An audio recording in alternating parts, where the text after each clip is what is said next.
Mbote na biso, mbote cher client, mbote balandi agence immobilier 1060 TV, mbote cher abonné au bazomi mokili mobimba, bandeko nyonso oyo babengaka biso na États-Unis, bandeko ya Canada nyonso, bandeko ya diaspora, c'est-à-dire bandeko ya Belgique, Londres, France, Espagne, bandeko ya Portugal, bandeko ya Danemark, bandeko Autriche, Suisse, Norvège, bandeko babengaka biso na niveau Italie, Allemagne, bandeko nyonso oyo bazwami na kati ya Congo awa Afrique mobimba pe bandeko azi tikete nzambe ya lola pambola bino. Encore une fois merci na grâce o nzambe asali biso mokola lelo.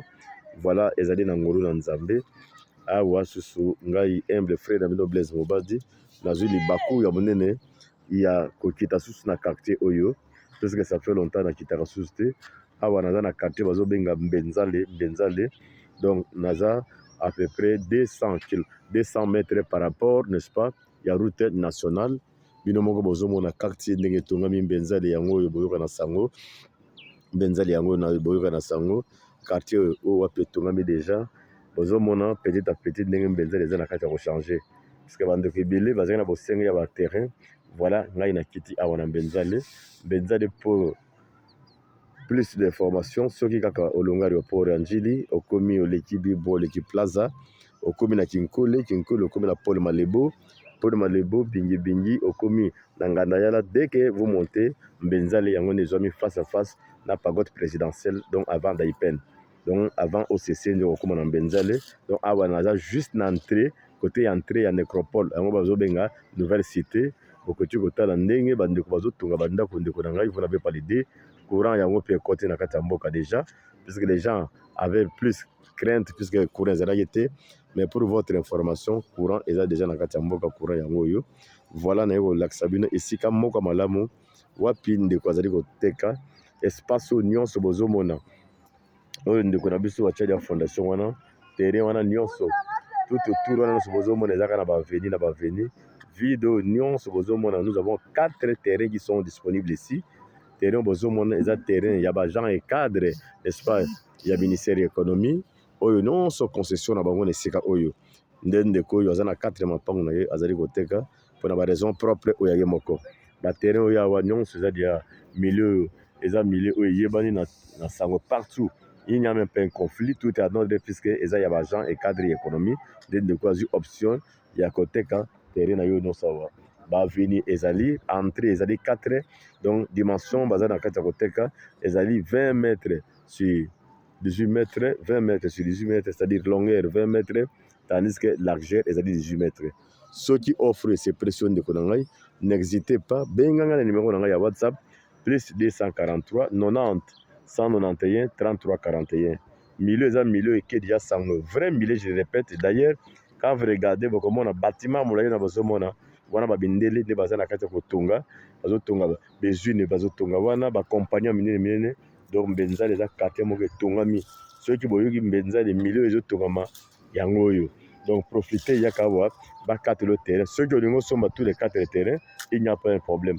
Mais si vous voulez que ba 4 le terrain moko, donc bazo bandango terrain 20 mètres sur 18 mètres ba 4 le terrain awai nesika balamu. D'ailleurs propriétaire so botali bien muto avoni na ndako wana, c'est lui-même le propriétaire, il y a espace nyonso. Donc dans 4 lo 20 mètres sur 18 mètres wana pe bati na tala malamu. Donc wana terrain bazo bandango na 15 000 à discuter au sommet terrain na yo nesika malamu 20 mètres sur 18 awa na Mbenzale à 200 mètres, n'est-ce pas, du boulevard et juste l'entrée au bazo benga entrée, n'est-ce pas, côté à Nécropole 1. Voilà oyo vous allez venir amener yango yo. Donc vous allez voir que non concession il y a ndeko vous allez tout autour na ba venir anga moko na venir côté pe venir. Donc quoi non se ressemble ba resalo morcellement na ndenge elongama.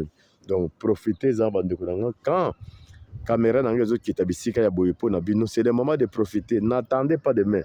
Oyo non sonza mazo disposer pour na yo qui yango na immobilier puisque immobilier n'est-ce pas, mbongo ebe bakate na immobilier vraiment mikolo nyonso succès ezomata tala espace ya boye, pourquoi ne pas en profiter.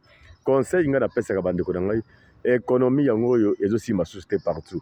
Okende boye na Ukraine problème, Russie problème, économie ebandi kokweya. C'est le moment de vous organiser. Oh, nga na kovanda nga na poto na kosomba appartement. Ok, d'accord, n'a pas un problème, mais kanisa mboko tika Congo eza mboko na yo. Un jour vous allez revenir ici au Congo. Maintenant, quand vous allez revenir ici au Congo, allez-y comprendre, okende susu na lupango ya famille okokolala, soit vous irez tout dans l'hôtel. Non, non, non. Mutu ya bwanya mutu mayele abendaka bulu musika bino. Na sombe espace nanga tango na ye malamongo na komi na aéroport en Njidi, na kiti tout droit malamoko na salini na ke na koti na ndako na ngai. Là, vous avez du respect et vous avez une grande considération vis-à-vis aux membres de la famille. Non seulement aux membres de la famille, na bandeko nyonso o ba yebaka yo no kenda diaspora kala. Ndeko, saisissez-vous. Bilamba eza malamu. Mituka eza malamu. D'ailleurs, le problème à bilamba on a se révolu, les gens ne pensent plus à ça. Pour le moment, les gens bazako ko investir mbongo na yebi non nzamba pambolinga na zumba na ngai. Tika na tchango na mabele po mabele bote na ngai. Bilamba eko koma démodé, bilamba ya kalego nuna tout ça. Et le pango nuna raté. Yo si au moins le bois puis bazoteka le pango eza le pango akala. D'ailleurs, ce que commis akala, wana ko de succès au mata, valeur au mata par rapport à plus au somaga na plus au tega et vous avez su ndenge mokote. Ni avona isaka bandeko mbongo za nango pour investir dans l'immobilier puisque immobilier mbongo ekufaka te, au contraire immobilier et mataka toujours valeur mikolo nyonso. Tala disposition ya mbenzali ndenge bozomona ndenge bandeko bazotunga bileza kitoko. Tala quartier ezotongama mikolo nyonso soko olandi tout droit wana komona ndako apembe wana une grande maison wana ya batongi wana ce sont des blancs qui sont là-bas usine moko ya monene. Voilà disposition oyo nyonso ya lopango na biso bana baveni ndenge basali mosala. Donc lopango nde ozomona oyo nyonso soki okozwa awa bakokatela yo, soki mpe kobi nazwa kuna liboso bakokatela yo. Donc ndeko aclôturaki déjà lopango na ye. C'est vrai que non ngambo wana nyonso azali clôture te, mais côté oyo abandaki déjà mpe asali ya fondation espace nyonso soki okosomba espace nyonso donc eza disponible. Yaka prix moko bazobanda 20 mètres sur 18 mètres nde azobanda ngo na $15,000 à discuter. Soki okosomba moko gloire au Seigneur, soki mpe obi te écoutez, je préfère prendre toute la concession wana bokoyokana puisque ezali 4 mapango. Merci nzambe apambola bandeko nyonso ebele bazokritike ebele bazomonaka mosala tozosala eza malamu, mais un jour bino moko bokomonaka mosala oyo ndeko blesa bana kosala ezali mpona intérêt na biso bandeko toza mosika puisque en distance ozwi eloko na yo, en distance ozwi lopango na yo wana mpe libote epambami yo mpe opambami. Merci na baconseil mpe merci na basuggestion baremarke yango ezopesa biso courage n'est-ce pas tocontinue ka mosala oyo botia biso na prière puisque eloko ya malamu chaque fois ezalaka toujours combattu, mais nous n'allons pas reculer puisque je sais que Jésus-Christ est avec nous. La victoire est dans notre camp. Nous allons continuer toujours à travailler et je suis là toujours en votre service partout. Et si quand je n'ai jamais été découragé vis-à-vis de la critique à bateau. Non, au contraire, ça me fortifie encore. Il faut continuer de lutter Nasuka puisque cet espace est un espace chrétien. C'est par la révélation que j'ai été poussé, n'est-ce pas, Yakobana Moussaloyo. Merci. Nous avons pas pour la bande de oyo lelo bandeko ebele bazwi mapango na nzela mosala ngo nazosala vraiment tika te mabota na bino epambama puisque moi aussi je suis béni en faisant ce travail. Dieu est en train de me récompenser d'une manière ou d'une autre. Merci. Saisissez l'occasion quand l'occasion se présente. Quand vous êtes en parfaite santé, quand vous avez un bon salaire, c'est le moment de vous organiser. N'attendez pas demain. Mboko ezalaka zamba, mais regardez maintenant ndenge mboko ezo changer couleur petit à petit. D'ailleurs quand vous regardez derrière ces grands bâtiments que vous voyez là-bas, boulevard ezali juste n'est-ce pas derrière ces grands bâtiments que vous voyez, bâtiments on a zuni ya munene. Voilà comment les grands investisseurs baza na kati ya kokota puisque mboka ezotongama. Voilà comment mboka ezotongama. Tala mbenzali ya kitoko, tala ndenge balinga bazotonga sombi asali clôture eloko ne ya bateli ayebeki avenir yango oyo. Avenir eza bilamba te, avenir eza mituka te, avenir eza mabele puisque lelo domaine ya mabele nyango ezofuta. Mabele lelo sombi yango na prix au sombi, mais un jour quand vous voulez vendre, vous n'allez pas vendre na prix wana. Merci nzambe apambola bino.